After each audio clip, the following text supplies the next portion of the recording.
হাতীৰ পিছত এবাৰ কথা পাতিব বিচাৰিছোঁ মাছৰ বিষয়ে হয় এইকেইদিন মাছৰ কথা খুব চৰ্চা চলি আছে ভোগালীৰ উৎসৱ বিহু পাৰ হৈ গ'ল উৰুকাৰ ৰাতি বিভিন্নজনে মাছ খালে মাছক লৈ ফেচবুকত বিভিন্নজনে পোষ্ট দিছে কোনোবাই ডাঙৰ মাছ লৈ দিছে সৰু মাছটো কোনো ওলোৱা নাই সকলোৱে দুটা তিনিটাকৈ মাছ দেখুৱাইছে ইয়াক লৈ ছ'চিয়েল নেটৱৰ্কিং ছাইটৰ একাংশত তথাকথিত বুদ্ধিজীৱীয়ে সমালোচনা কৰি কৈছে যে মাছ কিয় দেখুৱাব লাগে মাছ দেখুৱাব নাপায় কিন্তু বাস্তৱ সত্যটো হ'ল অসম এনে এখন ৰাজ্য ভোগালীৰ উৰুকাৰ ৰাতি অতি দৰিদ্ৰ মানুহগৰাকীও মাছ বা মাংস খাবলৈ চেষ্টা চলায় এইবাৰ দেখা গৈছিল উৰুকাৰ সময়ত মুখ্যমন্ত্ৰী হিমন্ত বিশ্ব শৰ্মাক মাছ প্ৰদান কৰিবলৈ বিভিন্ন ব্যক্তি আহিছিল প্ৰথমতে আমি দেখা পাইছিলোঁ অতুল বৰা ইয়াৰ পিছত বিভিন্নজনে হিমন্ত বিশ্ব শৰ্মাক মাছ দিয়া দেখা গৈছিল আনকি উৰুকাৰ দিনা মুখ্যমন্ত্ৰীৰ চৰকাৰী বাসগৃহৰ সন্মুখত এক বিশাল লাইন হৈছিল শাৰী এই শাৰীত দেখা গৈছিল ইজনৰ পিছত সিজনৰ হাতত একোটা ডাঙৰ মাছ আছে এই মাছ মুখ্যমন্ত্ৰীক উপহাৰ দিছিল আৰু মুখ্যমন্ত্ৰীক যেহেতু তেওঁক উপহাৰ দিছে মুখ্যমন্ত্ৰী স্বাভাৱিকতে মাছবোৰ গ্ৰহণ কৰে হয়তো মুখ্যমন্ত্ৰীয়ে পৰৱৰ্তী সময়ত তেওঁৰ সমষ্টিৰ কোনো গাঁও বা কাৰোবাৰ মাজত এই মাছবোৰ বিতৰণ কৰিছিল এই মাছ বিতৰণ কৰাৰ মাজত এজন ব্যক্তি আছিল সেই ব্যক্তিজনৰ নাম হৈছে সূৰ্যকমল বৰুৱা এইবাৰ স্ক্ৰীণত চাওক সূৰ্যকমল বৰুৱাক আমি আপোনালোকক দেখুৱাব বিচাৰিছোঁ সূৰ্যকমল বৰুৱা নামৰ ব্যক্তিজনে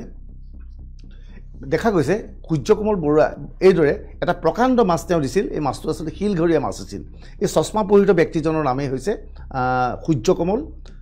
বৰুৱা তেওঁ এজন চৰকাৰী বিষয়া মাছ দিছিল তেওঁ মাছ দিয়াৰ পিছত লগে লগে হয়তো তেওঁৰ কাৰ্যালয়ত বা তেওঁৰ সহকৰ্মীসকলে ভাবিছে স্বয়ং মুখ্যমন্ত্ৰী হাতত মাছ দি আহিছে গতিকে এতিয়াৰ পৰা মুখ্যমন্ত্ৰীৰ তেওঁৰ প্ৰতি সাংঘাতিক সদয় হ'ব অফিচত এইকেইদিন তেওঁ অলপ কদৰো বৃদ্ধি পাইছিল কৰ্মচাৰীসকল বা বিষয়াসকলে ভাবিছিল যে বা সূৰ্যকমল হাজৰিকা পোনে পোনে নিজে গৈ মুখ্যমন্ত্ৰীক উৰুকাত মাছ দিছে গতিকে স্বাভাৱিকতে মুখ্যমন্ত্ৰীৰ ঘনিষ্ঠ ব্যক্তি আৰু তেওঁ মুখ্যমন্ত্ৰীৰ মাজত প্ৰভাৱিত কৰিবলৈ সক্ষম হ'ব কিন্তু দুখৰ কথা এই যে সূৰ্যকমলৰ এই মাছ কাৰ্যত অথলে গ'ল আজি সূৰ্যকমলৰ গুৱাহাটীস্থিত কাৰ্যালয় তথা বিভিন্ন স্থানত CM ভিজিলেন্সৰ ফালৰ পৰা অভিযান চলোৱা হয় অৰ্থাৎ মুখ্যমন্ত্ৰীক মাছ উপহাৰ দিও